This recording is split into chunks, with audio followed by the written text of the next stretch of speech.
Smartphones today are smarter, faster and more powerful than ever, but design has become predictable. Flat slab, big camera bump, matte glass, repeat. Hi everyone, I'm Shyam and welcome back to another video on EDITSUN. So today in this video, I'm not gonna talk about performance, not about benchmarks, not about battery life. Because sometimes the way a phone makes you feel when you first see it matters more than how fast it opens an app. And that's exactly what this video is about. So today I'm going to walk you through what I believe are the 5 best looking smartphones ever made. And no, this isn't about nostalgia or hype, this video is purely about design.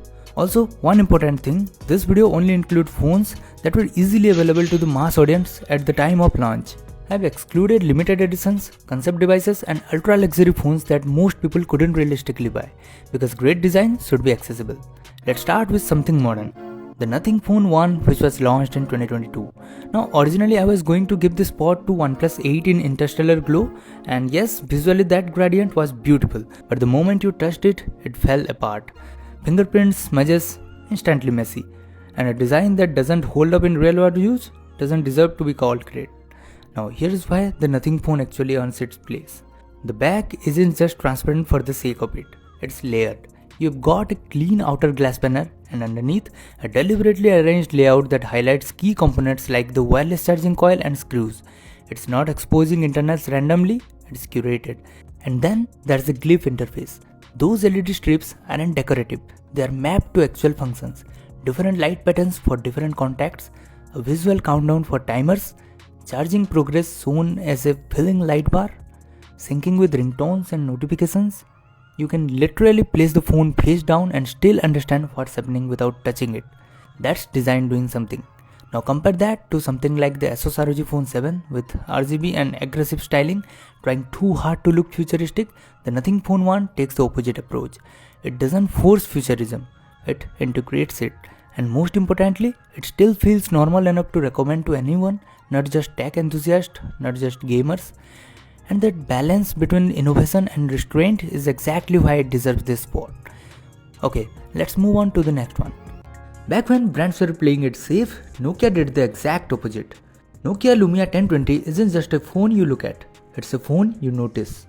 That bright yellow isn't just random, it's dyed polycarbonate, not painted, which means the color isn't sitting on top, it's built into the material itself. So even years later, it doesn't chip. It doesn't fade unevenly, it ages consistently, and that matte finish on top of that, it diffuses light instead of reflecting it. So instead of glare, you get this soft, almost glowing surface that feels solid in the hand. Then your eyes go straight to the center. That camera module, a perfectly circular jet black disc housing a 41 megapixel sensor, not hidden or minimized, it was framed because Nokia understood something early. If a feature matters, you design around it, not away from it. And that symmetry here is the key. Everything is centered, balance. When you hold it, nothing feels accidental. Now pair that hardware with Windows Phone 8 operating system. And this is where design gets exciting. Live tiles instead of static icons. The animations weren't just smooth, they were directional. Transitions that guide your eyes instead of distracting them. Even the typography, large, clean, unapologetically bold, felt like part of design language, not just context. There's no visual noise, no unnecessary shadows, no overdone gradient, just clarity. Hardware and software speaking the same language. That's why this phone stand out. Not because it tried to be different, but because every single design decision was aligned. And now when you look at this phone today, it doesn't feel old, it feels deliberate. At number 3, we have the Google Pixel 6 in kinda coral color variant, which is kinda like peach color. This wasn't just a redesign, it was a reset. Google went from playing it safe to building something instantly recognizable. That horizontal camera visor stretching across the back, it's not there just to look different. It solves a design problem. Instead of a random camera bump sitting in a corner, this creates visual balance across the entire phone. Your eyes doesn't get pulled into one side, they move across it, and in this colorway it lands perfectly. A warm coral tone on top, a softer almost muted base below, cut cleanly by that deep black bar. Now put that next to the Google Pixel 5, that phone was clean, but it had no presence, easily forgettable, but the Pixel 6 even today doesn't feel outdated at all. The reason is it was not chasing trends, it created its own identity. That visor has now become the identity of Pixels. It's a design that still looks great, and that's exactly why it sits at number 3. Because what comes next goes even deeper into the timeless design. The iPhone SE first generation. SE literally stands for Special Edition, and it is really special because this phone carries the same iconic body as the iPhone 5. The last iPhone design shaped under Steve Jobs' vision. Flat sides, sharp, chamfered edges, perfectly symmetry. This wasn't just design, it was precision engineering. Those diamond cut chamfers weren't just for looks, they cast light in a way that outlines the entire frame. The glass panel on the top and bottom paired with that matte aluminum center create contrast without clutter. And then there's the size.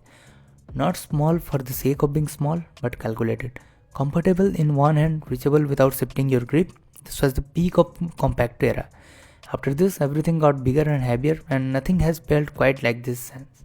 Now, I'll be completely honest here, I desperately want to put this phone at number 1 because this is and will be my all-time favorite designs ever. No debate. But if I am being objective here, there's one phone that looks even better than this, and I can't ignore that just because of the SE is my personal favorite. So this sits at number 2 because the number 1 in the list pushes the design even a step further. Before I reveal the number 1, I need to talk about the phone that almost took this place. The Samsung Galaxy S22 Ultra in burgundy color. This genuinely is one of the greatest smartphones ever made. It feels like the absolute peak of what a smartphone could be at that moment in time. The silhouette was clean and confident, the integrated S Pen was a marvel of engineering, and the deep burgundy finish added a richness that most flagships simply don't attempt. It looked mature, advanced and complete. If an alien landed on Earth and asked for a single object to understand how far human technology has evolved, I would hand them the S22 Ultra without hesitation. It is a kind of device that feels like the culmination of decades of refinement. By every measurable standard, it should be number 1, and yet it isn't, because there's a phone from the same brand that takes the idea of design even further. The Samsung Galaxy S21 in Phantom Violet. This, in my opinion, is the most beautiful smartphone ever mass market produced. The reason is simple. Before this, camera modules looked attached, functional and necessary. Here, Samsung fused the camera housing directly into the aluminum frame. That countercut design flows from the rails into the camera island as if it was sculpted from a single piece of material. There's no visual interruption, no awkward separation. It feels intentional, almost architectural. And then there's the color. Phantom Violet isn't loud. It isn't trying to dominate the room. It's restrained. A muted lavender tone paired with a warm gold frame and matching camera housing. The contrast isn't aggressive, it's balanced. When light hits it, you don't just see a phone. You see layers, reflections against matte texture. It has depth without excess. Where the S22 Ultra represents technical perfection, the S21 represents design harmony. It is expressive but controlled, distinct but elegant, and that's why it takes the number 1 spot. Not because it's the most powerful, not because it's the newest, but because visually it achieves something rare. It stands out without ever looking like it's trying to. Now remember, this list is about design, and design is purely subjective. You might think an iPhone should be number 1. You might prefer the brand new Nothing Phone 4a. You might completely disagree with this entire ranking, and that's completely fine. So now I want your list of top 5 best looking phones. Drop them in the comments, and if you enjoyed this video, consider subscribing, and maybe we will do a part 2 where I will talk about the luxury phones. Until next time, stay curious.